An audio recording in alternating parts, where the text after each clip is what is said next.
एक घना और खूबसूरत जंगल था। जंगल बहुत हरा भरा था, लेकिन एक बार जंगल में आग लग गई और सब जानवर भागने लगे। वो जंगल छोड़कर जाने लगे। हर तरफ आग ही आग थी और जानवर बहुत डर गए थे। जानवर सोचते कि अब क्या होगा। शेर, हाथी, बंदर सब भागने लगे।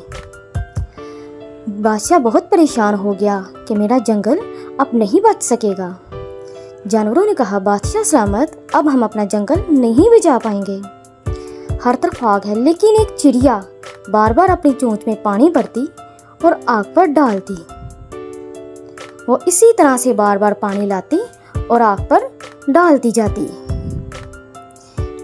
चिड़िया पानी डालते डालते ये सोचती कि ये आग बुझ जाएगी।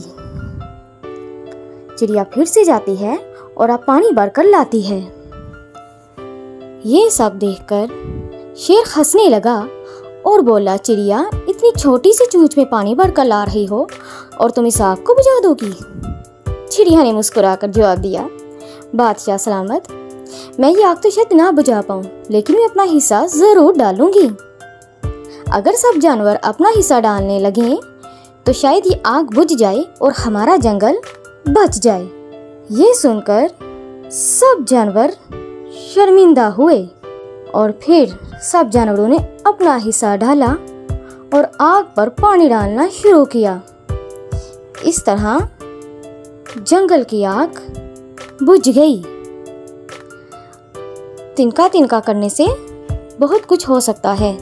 एक इंसान नहीं कर सकता, लेकिन अगर हम सब मिलकर अपने माशरे को बचाने की कोशिश करें तो सब ठीक हो सकता है।